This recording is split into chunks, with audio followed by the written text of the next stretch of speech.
या कुन्देन्दु तुषारहार धवला या शुभ्र वस्त्रावृता या वीणावरदण्डमण्डितकरा या श्वेत पद्मासना या ब्रह्म्याच्युत शङ्कर प्रभृतिभिर्देव सदा वन्दिता सा मां पातु सरस्वती भगवती निशेष जाड्यापहा।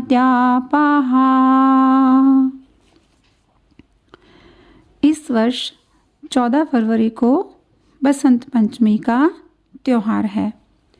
हर साल माघ महीने के शुक्ल पक्ष की पंचमी तिथि को बसंत पंचमी मनाई जाती है।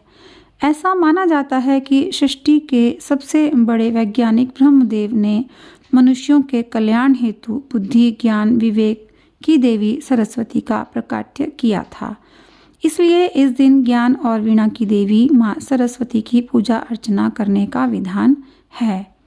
यह देश के अलग अलग राज्यों में अलग अलग नामों जैसे बसंत पंचमी, सरस्वती पूजा, वागीश्वरी जयंती, रतिकाम महोत्सव, बसंत उत्सव आदि के नाम से जानी जाती है। बसंत पंचमी के दिन रति और कामदेव की भी पूजा का विधान है, जिससे हमारी पवित्रता बनी रहे, वो हम पर प्रसन्न हों और हम अनिष्ट कार्यों में प्रवेश ना करें।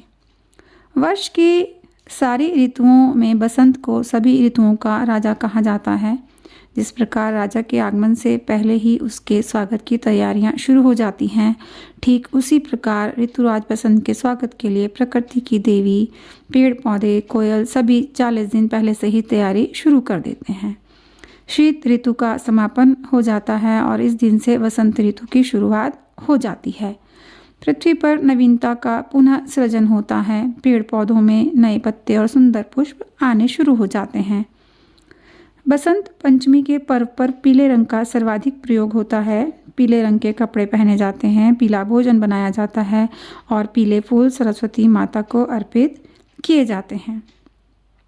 इस त्योहार का एक वैज्ञानिक महत्व भी है। इस त्योहार पर जो हम विभिन्न चीज़ों में पीले रंग का प्रयोग करते हैं, पीला रंग मन को मजबूत करता है। ये रंग हमारे नर्वस सिस्टम पर बहुत अच्छा प्रभाव डालता है, जिससे दिमाग में सेरोटोनिन नामक हार्मोन निकलता है, जो डिप्रेशन तनाव दूर करने में हेल्पफुल होता है। इससे कॉन्फिडेंस आत्मविश्वास भी बढ़ता है। इस ऋतु में ना अधिक ठंड होती है ना अधिक गर्मी। चारों तरफ पीले रंग के सरसों के फूलों से लहलहाते खेत दिखाई देते हैं, जो मन में ऊर्जा और उमंग का भाव भर देते हैं। कृष्ण ने भी गीता में कहा है कि ऋतुओं में मैं बसंत हूँ। इससे भी इस पंचमी तिथि का महत्व और बढ़ जाता है। फेंग शुई ने इसे आत्मिक रंग अर्थात आत्मा या अध्यात्म से जोड़ने का रंग बताया है।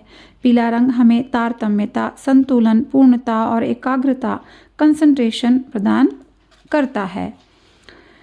इस पर्व में अतीत की कुछ घटनाएं भी शामिल हैं और ऐसा कहते हैं कि त्रेता युग में जब राम सीता जी की खोज में दक्षिण दिशा की तरफ गए थे, तो उन्हीं में एक स्थान दंडकारण्य भी था। यहीं पर शबरी नामक भिलनी की कुटिया में राम जी पधारे थे।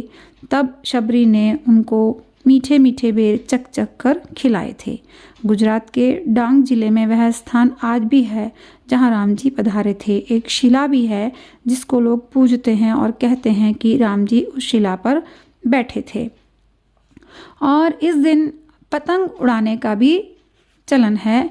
बहुत जगह पर बसंत पंचमी पर पतंग भी उड़ाई जाती हैं। पूरा आसमान पतंगों से भरा रहता है।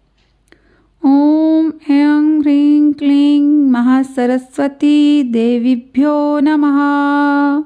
इस मंत्र का हमें जाप भी कर लेना चाहिए जिस दिन हम बसंत पंचमी मनाते हैं। और पूजा के समय हमें अपनी कुछ किताबें भी वहाँ पर रख लेनी चाहिए, क्योंकि उनसे हमें ज्ञान मिलता है। जय श्री राम।